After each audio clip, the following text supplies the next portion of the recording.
आज हम पढ़ते हैं एम्पुटेशन के बारे में। एम्पुटेशन क्या होता है? जब भी कोई भी हमारी बोन है वो ब्रेक हो जाती है या कोई भी ऐसी इंजरी हो जाती है, ट्रॉमा हो जाता है, जिसकी वजह से क्या होता है कि उस पूरी एक्सट्रीमिटी को ही हमें रिमूव करना पड़ता है। ऐसा कब होता है? जब हमारी जो बोन है उसकी जो सेल्स है वो अगर डैमेज हो गई, नेक्रोसिस हो गया, ब्लड वेसल्स वहाँ पे वर्क नहीं कर पा रही, मतलब वहाँ पे है ही नहीं, मतलब बिल्कुल डेड हो गई है, तो उस कंडीशन में जब पूरा लेग ऐसा हो जाता है ना कि बिल्कुल अब डिसफंक्शन, कोई भी फंक्शन नहीं कर पाता है, तो तब हम उसको एम्पुटेशन करते हैं उसका, ठीक है, उसको रिमूव कर देते हैं। तो it involve surgical removal of extremity, यानी कि जो एक्सट्रीमिटी है उसको हम रिमूव कर देंगे। अभी वो ऐसे हो सकता है हम उसको कंप्लीट रिमूव करें या फिर हम उसको आधा ही रिमूव करें, ठीक है।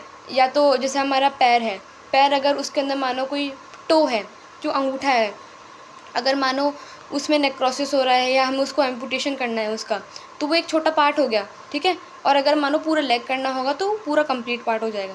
ये लास्ट ऑप्शन होता है ट्रीटमेंट का, ठीक है। इसमें ये क्यों करते हैं? कॉजेज़ क्या है? जब ट्रॉमा हो जाए, कोई एक्सीडेंट हो जाए, ठीक है, पेरिफेरल वैस्कुलर डिसीज़, यानी कि जो हमारी पेरीफेरी के अंदर जो वैस्कुलरिटी है उसका कोई डिसीज़ हो जाए, डायबिटीज़ मेलाइटस हो जाए, कोई सीवियर बर्न हो जाए, एथेरोस्क्लेरोसिस। एथेरोस्क्लेरोसिस यानी कि हमारी जो ब्लड वेसल्स हैं उसके अंदर प्लेक फॉर्मेशन हो जाए, जिसकी वजह से वहाँ पे ऑब्स्ट्रक्शन हो जाए ब्लड वेसल्स के अंदर, वहाँ पे ब्लड सप्लाई नहीं हो, ठीक है। फ्यूमिगेटिंग गैस गैंग्रीन हो जाए वहाँ पे। क्रॉनिक ऑस्टियोमाइलाइटिस, आगे हम पढ़ेंगे ऑस्टियोमाइलाइटिस क्या होता है, ठीक है। मैलिग्नेंट ट्यूमर हो जाए, कंजेनाइटल डिफॉर्मिटी हो जाए, तो उस वक्त क्या करते हैं कि हम एम्पुटेशन कर देते हैं, जब ज़्यादा ही सीवियर कंडीशन हो जाती है, ठीक है। इसमें 3 लेवल्स होते हैं एम्पुटेशन करने के। एक होता है लोअर एक्सट्रीमिटी, यानी कि हम लोअर एक्सट्रीमिटी यानी कि घुटने से नीचे वाला जो पार्ट है, बिलो नी वाला पार्ट, उसको हम एम्पुटेशन कर देते हैं। टो का, डिजिट्स का, पार्शियल फुट का, बिलो नी का, अबव नी यानी थोड़ा सा पार्ट नी के ऊपर का, ठीक है, ऊपर मतलब पैर के ऊपर वाला पार्ट, ठीक है, हिप जॉइंट वाला पार्ट, यानी कहने का मतलब है हमारा लोअर एक्सट्रीमिटी यानी पूरे पैर वाला पार्ट आ गया पूरा, ठीक है। नी से नीचे, नी से ऊपर, यानी पैर वाला पार्ट। अपर एक्सट्रीमिटी यानी हाथ वाला पार्ट, ठीक है, जिसके अंदर शोल्डर, अबव एल्बो, सब कुछ हम एम्पुटेशन कर देते हैं, ठीक है। हेमिकॉर्पोरेक्टोमी यानी कि removal of half body from pelvis and lumbar area.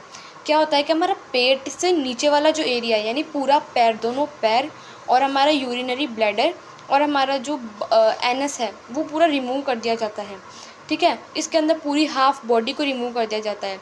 अब आप बोलोगे कि इसके अंदर फिर जो पेशेंट है, पर्सन है, वो यूरिनेट कहाँ से करेगा, वो अपना जो फीसेस है वो रिलीज़ कहाँ से करेगा, एक्सक्रीट कहाँ से करेगा, तो उसके लिए ऑस्टोमीज़ बना दी जाती है, ठीक है। इसको हम बोलते हैं हेमिकॉर्पोरेक्टोमी, ठीक है। अब हम पढ़ते हैं टाइप्स ऑफ एम्पुटेशन। एम्पुटेशन के टाइप्स, तो एम्पुटेशन के 2 टाइप्स होते हैं, एक होता है ओपन, एक होता है क्लोज। ओपन को हम गुइलोटाइन एम्पुटेशन बोल सकते हैं और क्लोज को हम फ्लैप एम्पुटेशन बोलते हैं। ओपन के अंदर क्या होता है कि जो सर्जन है doesn't close stump with skin flap immediately and leaves it open, allowing wound to drain freely, and once infection eradicates stump is close by another surgery. यानी कि अब अगर हमने जो एक्सट्रीमिटी है उसको सर्जिकली रिमूव कर दिया है, तो वहाँ पे क्या होगा कि वहाँ पे जो स्किन है, स्किन का जो फ्लैप है उसको इमीडिएटली वहाँ पे नहीं लगाया जाता है, उसको उसका जो ड्रेन है यानी एब्सेस फॉर्म ना हो, इसलिए उसको ड्रेन कर दिया जाता है। और अगर इन्फेक्शन है तो उसको भी रिमूव करने के लिए छोड़ दिया जाता है, उसको क्लोज़ नहीं किया जाता है, क्योंकि अगर क्लोज़ कर देंगे तो डेफिनेटली एब्सेस यानी कि पस फॉर्मेशन हो जाएगा, ठीक है। तो इसके अंदर क्या होता है कि फिर लास्ट के अंदर क्या हो जाता है, जब इन्फेक्शन कम्प्लीटली रिमूव हो जाता है वहाँ से, फिर उसको दूसरी सर्जरी के थ्रू क्लोज़ कर दिया जाता है। इसके अंदर इसको इस ओपन एम्पुटेशन कब करते हैं? जब इन्फेक्शन हो जाता है। क्लोज्ड एम्पुटेशन कब करते हैं?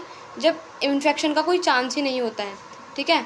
तो इसमें क्या होता है कि जो सर्जन है वो कवर करता है स्टम्प को विथ स्किन फ्लैप इमीडिएटली, यानी कि स्किन का जो फ्लैप है उसको इमीडिएटली लगा दिया जाता है, सूचर कर दिया जाता है पूरे एंटायर एंड पर, है ना। इसके अंदर कोई भी ड्रेनेज की रिक्वायरमेंट नहीं होती है, और जो सर्जन है may insert small drain tube to provide wound healing.